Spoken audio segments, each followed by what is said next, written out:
All right. Additional thoughts. MF Doom. Madvillainy.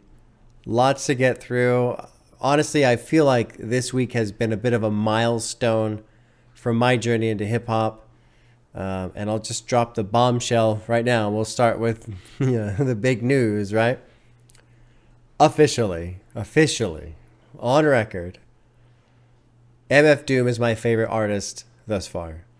Now, I specifically use the word favorite. Favorite. I'm not saying he's necessarily the best or the most innovative or the most influential or has the best album or anything like that. Although I feel like you probably could argue him for him in those categories. But he's just incredible. And when I say he's my favorite, that does not mean that all of these other artists and albums and experiences I've had, have to come down a peg so that he can go up a peg. No, there's no zero sum here. It's just he exists in that spot, and that's it. And a lot of the reasons I was thinking about, like, why is this guy having such a just strong appeal to me?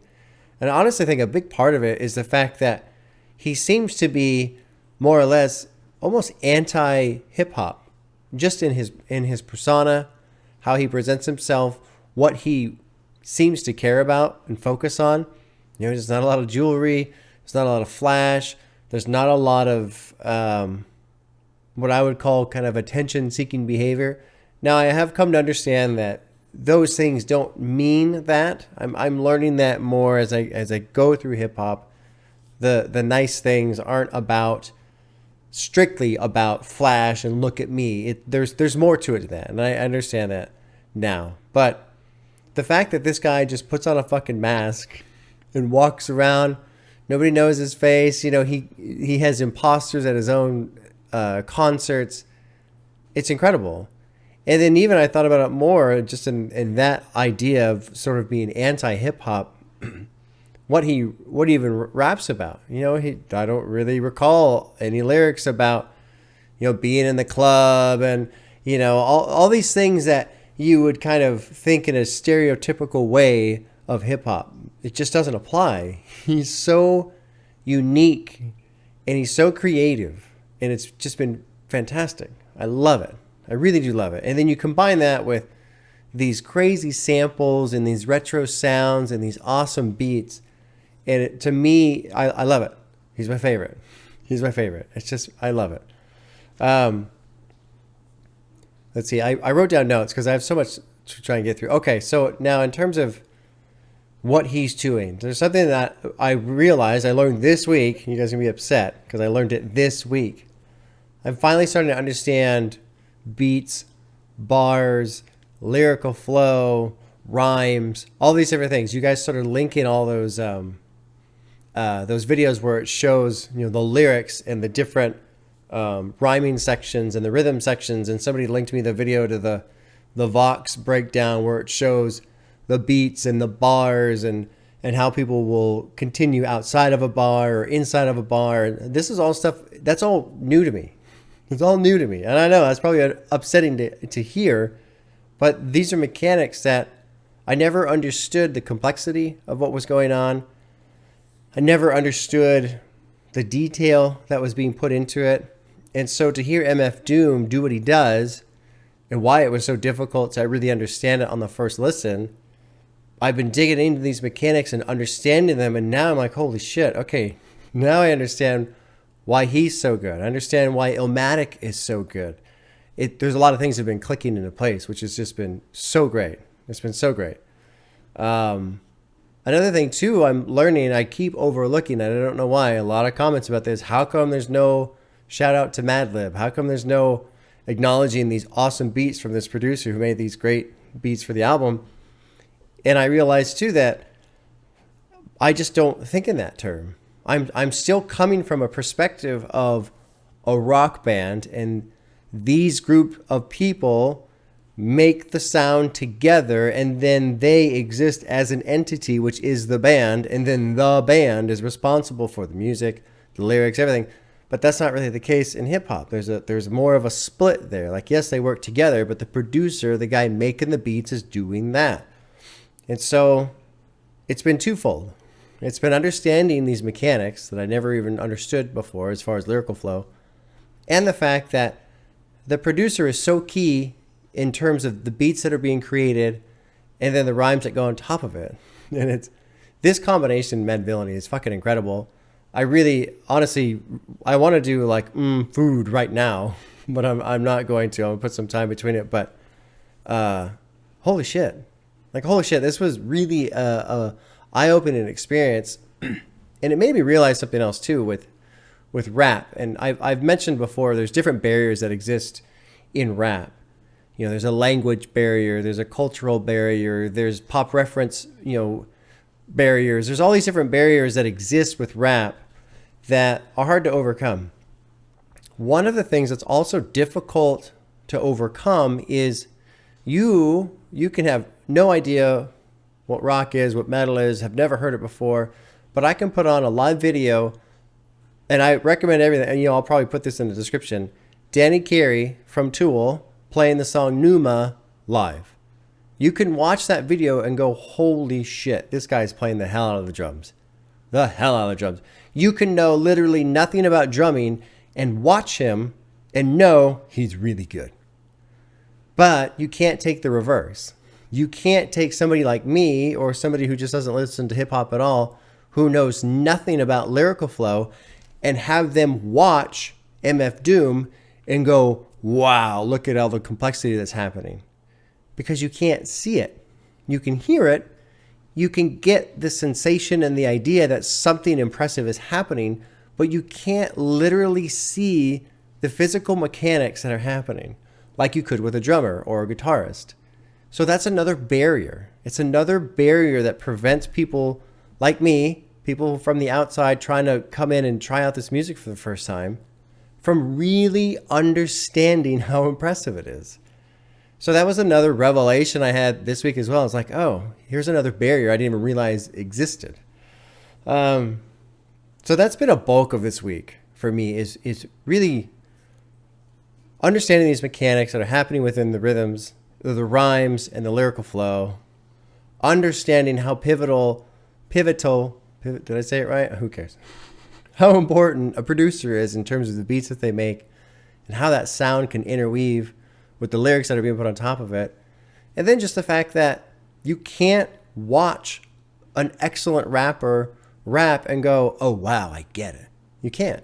You have to dig into the mechanics. You have to find something like a video that literally puts the words on the screen and scrolls over them with different colors so you understand these beats and these bars and these sections and everything that's happening. So it's kind of a trip, honestly, to me. Let's see what else I have here on notes. I think that was a big bulk of it. A lot of you are asking, well, not a lot. There's some people saying, I wonder what your favorite track's going to be. That was a hard call to make. I really like how some of these instrumental tracks just dump right into an actual song. So what was some of I wrote down? Do Not Fire dumps right into Money Folder. Sick Fit dumps right into Rainbows. It's so cool how he can just have these not simple beats, these cool beats with all these samples coming in and out, all this different shit. And then it just dumps right into another track. And I love it. I really do love it. My favorite song, though, has been, well, first it was all caps. Then it was Money Folder. Then it was, let's see, what was the other one? There's a bunch of them. Accordion's fucking great. Shadows of Tomorrow is great. Figaro is great. Strange Ways, Fancy Clown. But my favorite, I think, is Great Day. Great Day with that piano in there. And it's such a chill vibe. And MF Doom is so comfortable. What he's doing is so easy for him. It comes off as easy, even though it is complex. And the opening lines on that, I wrote it down here just because I think it fits his persona so well. And one of the reasons why I like him so much is it never really mattered too much to me that I was just too damn old to MC. All that really matters is if your rhymes was ill. Fucking A, man. I love that. I love that. I don't give a shit about anything else associated with this. I only care about how good the rhymes are. And I have such a strong appreciation for somebody who pursues their craft to the point of just excellency, you know, because it's so rare and it's so hard. It's so hard to do that. So when an artist does it, we all just win because of it. They just make incredible music. It's never duplicated. Again, people try and they can't. So I think really for me, great day. It's a great little 2-minute summary of MF Doom. And honestly, I got to go back to my joke at the beginning of the reaction. I call him motherfucking Doom. I was joking, but when I learned about him and his personal life and how him and his brother had an album and his brother died from getting hit by a car and then the label dropped him and then he was homeless, I honestly felt bad for cracking that joke. I mean, I know it's no big deal, but I honestly do feel a little badly just because I have so much more respect for the guy now that I know anything about him. And then seeing how good of an MC he is, and then seeing how secretive he is, and how he just almost has disdain for, well, I shouldn't say disdain. That's assuming too much. No regard for being anything that's flashy or showing off that he's got a lot of money or whatever. Like, he's just this fucking dude. It's great, man. It's great. So it's just been a wonderful experience. MF Doom, Madvillainy. Honestly, it bums me out that he's passed. I guess that was somewhat recent. I didn't know that either. I learned that this week. It's like, God, dude, that sucks. What else do I have? I think that's really it. I mean, a lot of you guys have said, hey, dig into the lyrics and stuff. And I've done that to an extent. But I agree with the sentiment of the more you listen to it, the more you pick up on. And it is cool how these punchlines, he'll almost put them in reverse. You know, he sets up a punchline, but then the punchline comes in.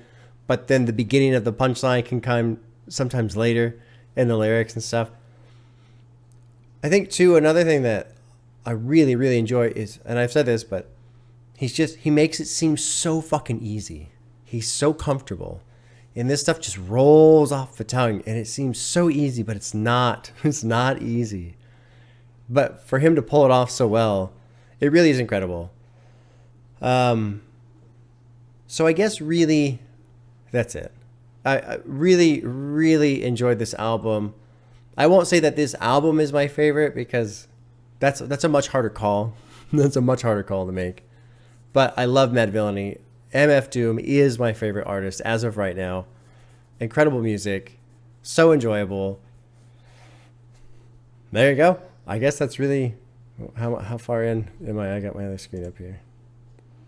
Yeah, 13 minutes of me just gushing over MF Doom. That works. That works. Next Friday is Lauryn Hill, Miseducation of. I'm very excited for that one as well. And I stirred up the pot a little bit on Patreon because I posted a poll and told everybody to vote for 1 out of 10 albums. So that's been fun. So YouTube people, you can expect a poll coming somewhat soon, probably early next week. I'll post a poll. You can pick 1 album, and this will fold into the February setlist rotation. And I guess that's it for now. We'll see you guys Friday.